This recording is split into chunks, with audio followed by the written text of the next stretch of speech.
नमो तस् भगवतो अरहतो सम्मा सम्बुद्दस्स। नमो तस् भगवतो अरहतो सम्मा सम्बुद्दस्स। नमो तस् भगवतो अरहतो सम्मा सम्बुद्दस्स। साधु साधु साधु।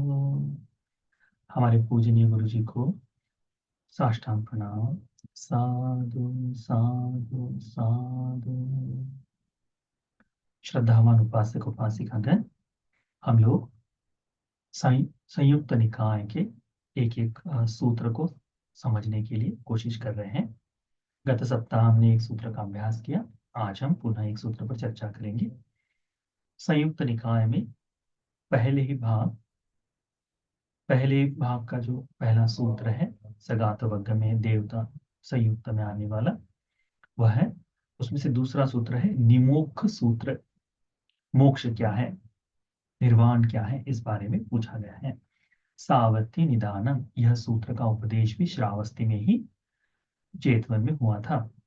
सूत्र है अथ को अन्यतरा देवता अभिकंताय रत्तिया अभिकंतवन्ना केवल कप्पं जेतवनं उभासेत्वा येन भगवा तेनोपसंकमी। एक समय कोई, यानी कोई एक देवता, यानी इसमें नाम नहीं बताया। अन्य तरह का मतलब होता है कोई एक। अन्य तरह देवता, कोई एक देवता रात्रि को प्रकाशित करते हुए, रात्रि में जगमगाते आते हुए अपने ही तेज से, अपने ही प्रताप से संपूर्ण जेतवन को प्रकाशित कर भगवान जहां थे वहां पर आया। उपसंकमित्वा भगवंतं अभिवादित्वा एकमंतं 88। आकर, जहाँ भगवान थे वहां आकर भगवान बुद्ध जी को नमन किया और नमन कर कर एक तरफ खड़ा हो गया। एक तरफ खड़े ये देवता जो है, एकमंतं चिताखोसा देवता भगवंतं एतद वोचन। इस तरह से एक तरफ खड़े ये देवता ने भगवान बुद्ध जी को ये प्रश्न पूछे। ये प्रश्न पूछा, क्या कहता है? जानासि नो त्वं मारिस सत्तानं विमोखं पामोखं विवेकांति। मारिस, यह शब्द भगवान के लिए देवताओं द्वारा उच्चारित। इसका अर्थ एक तरफ से कह सकते हो कि जो दुख मुक्त है, निदुखी है। ठीक है, तो मारिस, क्या आप जानते हो ये मुक्ति का मार्ग क्या है, ये मुक्ति क्या है? ठीक है, मुक्ति क्या है करके क्या हो, जानते हो? इस मुक्ति का मार्ग क्या है, क्या आप इस मार्ग को भी जानते हो? इसे कैसे पूर्ण किया जाए, इसका अवबोध क्या है, इसका बोध कैसे करें, क्या ये जानते हो? यह निर्वाण वास्तव में क्या है, यानी कैसे प्राप्त किया जा सकता है? निर्वाण जो है वह कैसे है करके। तो भगवान कहते हैं जानामि क्वाहां सो या आयुष्मान, मैं जानता हूं, मैं जानता हूं। क्या? सत्तानंद विमुख, ये सत्वों के लिए मुक्ति का मार्ग क्या है, मैं जानता हूं। ये सत्व जिस संसार में हम देखते हैं, दीर्घ काल से, लंबे समय से संसार में संसरण करते आ रहे हैं, और अभी भी ये जर्नी हमारी चली रही है, निरंतरता से चल रहे हैं। क्यों? क्योंकि हमें मुक्ति का मार्ग नहीं पता। तो भगवान कहते हैं कि सत्वों की मुक्ति का मार्ग जो है मैं जानता हूं। उसका बोध कैसे करना चाहिए ये भी मैं जानता हूं। निर्वाण क्या है इसे भी मैं जानता हूं। तो पुनः ये देवता प्रश्न करता है, कहता है यथा कथं पन त्वं मारिस जानासि सत्तानं निमोखं पामोखं विवेकंति। कैसे आप भगवान, भगवान आप कैसे जानते हैं कि ये सत्वों का मुक्ति का मार्ग क्या है? सत्वों के लिए आप कैसे जानते हैं कि इनका बोध कैसे किया जाए, ये निर्वाण क्या है, कैसे आप जानते हैं करके पूछता है। कैसे इस निर्वाण को प्राप्त किया जा सकता है? तो भगवान बहुत ही सुंदर उपदेश करते हैं। कहते हैं नंदी भव परीक्षया। नंदी भव परिखया, नंदी भव क्या है? नंदी का मतलब होता है तृष्णा। ये जो तृष्णा है जो भव का जन्म करने वाली है, कौन कौन सी तृष्णा है? काम तन्ना, भव तन्ना, विभव तन्ना। ये जो तीन प्रकार की तृष्णा है, ये तन्ना क्या करती है? जन्म के लिए जगह बनाती है। जहां जहां ये तृष्णा घर बनाएगी, वहां वहां व्यक्ति जन्म लेता है। कैसे? देखिए, यदि कोई व्यक्ति कर्मानुरूप चिंतन कर ले, कर्म उसका बना हुआ है, ठीक है, तो उस कर्म के आधार पर वहां जन्म लेगा, ठीक है। परंतु कोई व्यक्ति कर्म के सहारे से यदि अपना चिंतन कर ले कि मुझे इस लोक में जन्म लेना है और उस लोक में जन्म लेने के लिए पुण्य है, तो वहां भी जन्म ले सकता है। क्यों? क्योंकि उसकी इच्छा भी उसमें जुड़ी हुई है। तो वो भाव का उस तरह से निर्माण करता है एक तरह से।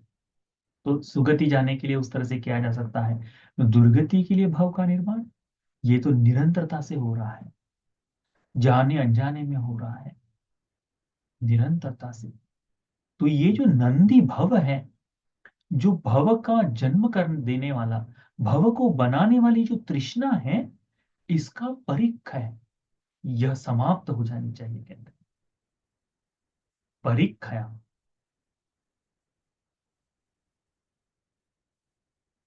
संपूर्णता से विनाश किसका?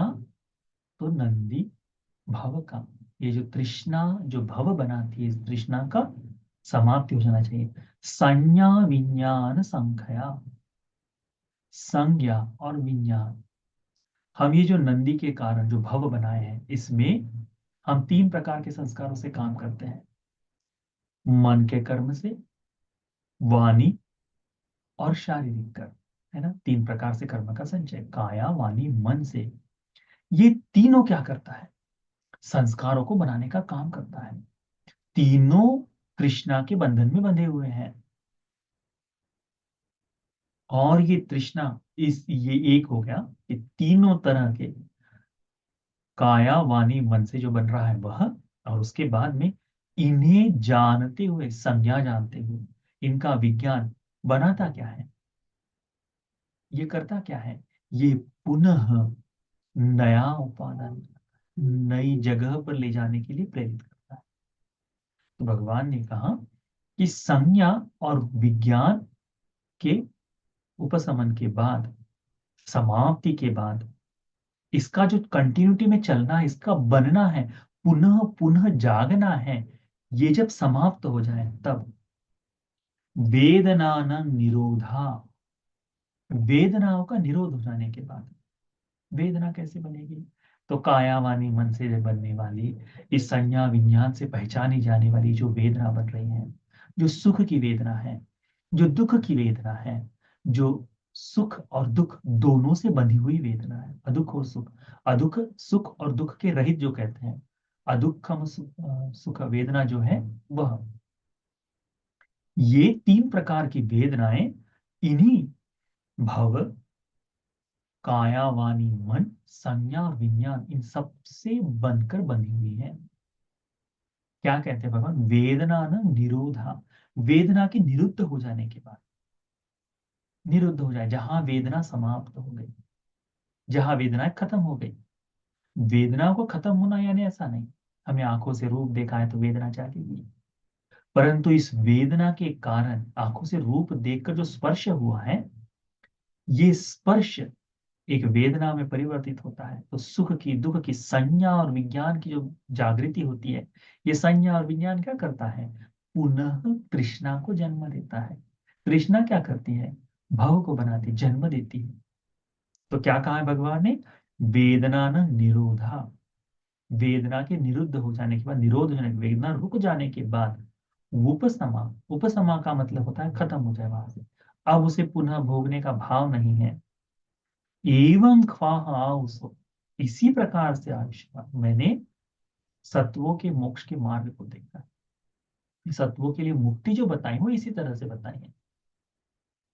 तो ये जो आर्य अष्टांगिक मार्ग है, ये क्या है? आर्य अष्टांगिक मार्ग क्या करता है? हमें तो बड़ा सरल दिखाई देता है ना?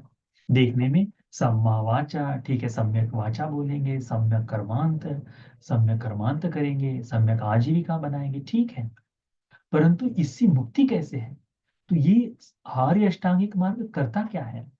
आर्य अष्टांगिक मार्ग हमें वेदना को जो है, वेदना के निरोध के लिए काम करता है। धीरे धीरे इस भव सागर के प्रति जो तृष्णा है, इस तृष्णा को समाप्त करने का जो मार्ग है, वह इस कार्य को करता है। कौन सा है? तो वेदना का निरोध, वेदना को रोक देता है। जैसे हम लोग जो संस्कार, हम जो वेदना को भोगना चाहते हैं, जैसे हमें अलग अलग सुख की कामना है, पुनः पुनः सुख की कामना है, तो शारीरिक सुख से आने वाली वेदना जो है, इस वेदनाओं के प्रति हम लालायित रहते हैं। आंखों से देखने वाली वेदना हो जाए, कानों से सुनने वाली हो जाए, इसके प्रति निरंतरता से मन भागते रहता है। सुंदर व्यक्ति देखते ही मुड़कर देखने की जो इच्छा है, वो कैसे जागी? वेदनाओं की बात, वेदना हुई और पहचान हुई कि ये सुंदर है, इस सुंदरता का हमें आस्वाद लेना चाहिए। और पुनः मुड़कर देखते जो संस्कार बना दिए, वह क्या करता है? इस तृष्णा के बंधन के कारण पुनः भाव का निर्माण, यानी संसार में आगे बढ़ने के लिए, जन्म लेने के लिए कारण बनता है। कितना सिंपल भगवान ने बताया, कितना साधारण तरह से बताया कि वेदनाओं के रुक जाने से, वेदनाओं को रोक देने से, वेदना निरुद्ध हो जाने से क्या होगा? संज्ञा और संस्कार अपना काम नहीं कर पाएंगे। संज्ञा और संस्कार अपना काम नहीं करेंगे तो क्या होगा? तृष्णा नहीं जागेगी, तृष्णा नहीं जागेगी, क्या होगा? भव नहीं बनेगा। और इसको दूर करने का मार्ग क्या है? आर्य अष्टांगिक मार्ग है। तो यदि आप में कभी ऐसा भाव जागे कि ये जो आर्य अष्टांगिक मार्ग है, ये वास्तव में कैसे काम करता है, तो इसे इसी तरह से समझना चाहिए। आर्य अष्टांगिक मार्ग कैसे काम करता है? तो ये करता है क्या कि यह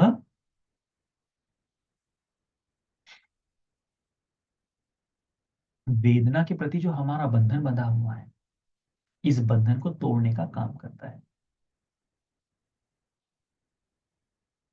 अद्भुत बात है ये। कहीं भी आर्य अष्टांगिक मार्ग में ऐसा कहा है क्या?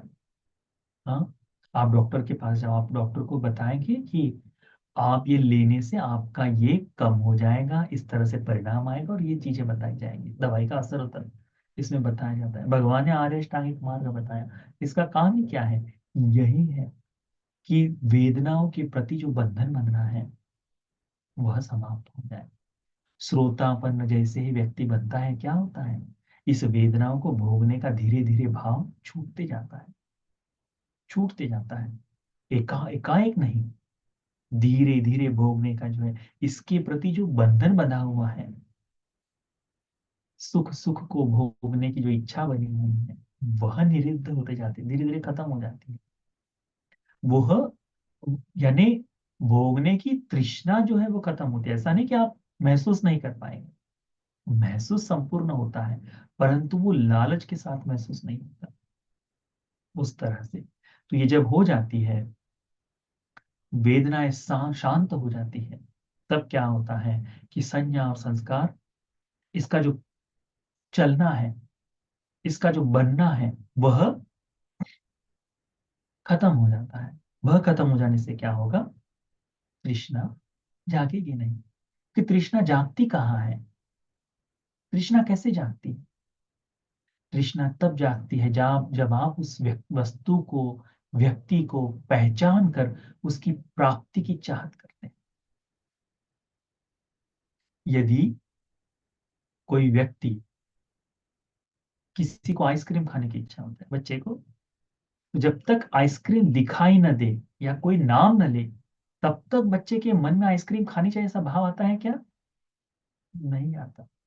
परंतु टीवी पर एडवर्टाइज गई आइसक्रीम की, या बच्चे ने आइसक्रीम का वो जो कई बार अभी घर, पहले तो लेके जाते थे, घर के आगे से गाड़ी ले जाते तो घंटी बजाते थे या म्यूजिक बजती थी।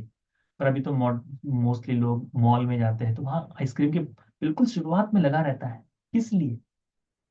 कि बच्चा देखते ही मम्मी पापा को पीछे लग जाए। तो देखने के बाद वो तृष्णा जागी।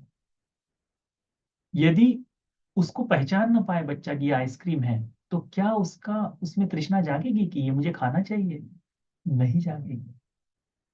वही है, यही बताया है इसमें कैसे, कि जब आंखों से देखकर जो स्पर्श जागता है, इसकी जो वेदना अनुभूति होती है, जो जो तृष्णा जागती है, वो कैसे, कि वेदना हुई, उसकी पहचान की गई, पहचान से पता चला कि ये मेरे लिए बढ़िया है, और फिर विज्ञान बना। और विज्ञान क्या हुआ?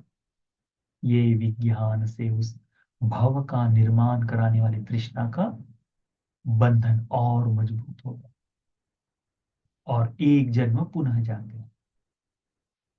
तो भगवान कहते हैं इस सूत्र में कि मैंने ये वेदना समाप्त, जहां खत्म हो जाए, निरोध हो जाए, वेदना रुक जाए, उसके प्रति जो आसक्ति है वो दूर हो जाए, वेदना का शमन हो जाए, इससे संज्ञा और संस्कार खत्म हो जाते हैं। संज्ञा, विज्ञान, संस्कार जो है इनके, ये खत्म हो जाते हैं। इनके खत्म होने से क्या होता है? इनके खत्म होने से होता है, ये जो नंदी है, कृष्णा जो है, वह जो भव बनाती है, नंदी भव खत्म होता है। इससे क्या हुआ? मुक्ति प्राप्त हो जाती है। तो भगवान कहते हैं कि इसी तरह मैंने, एवं ख्वाह, इसी तरह आयुष्मान, जानामि, जानता हूँ, सत्तानं निमोखं, सत्वों के विमुक्ति का मार्ग, पामोखं, उसका अनुभव, बोध, विवेकंती, मुक्ति जो निर्वाण जो है उसका सुख, मैं इस तरह से जानता हूं करके भगवान ने कहा। बहुत ही सरल तरह से भगवान ने इस देवता को बात बताई।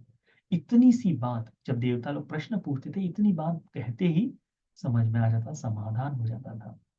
तो वह देवता भगवान की इस बात को सुनकर बड़ा आनंदित हुआ, और आनंदित होकर वहां से चला गया। तो हमने इस सूत्र से क्या सीखना चाहिए? ये जो आर्य अष्टांगिक मार्ग है, इसका पालन जो है, वह कंटिन्यूटी में करते रहे, धीरे धीरे आर्य अष्टांगिक मार्ग का बोध करते हुए आगे बढ़ते जाए, तो होगा यह कि हम संपूर्णतः इसी तरह से कृष्णा नंदी राग जो है, नंदी भव जो है, इसका समाप्त कर मुक्ति को पा लेंगे। तो यह जो निमोख सूत्र है, आप सभी को निमोख की प्राप्ति के लिए, आर्य अष्टांगिक मार्ग पर चलते हुए निर्वाण सुख की अनुभूति के लिए पुण्य उपकारी हो जाए। साधु साधु साधु।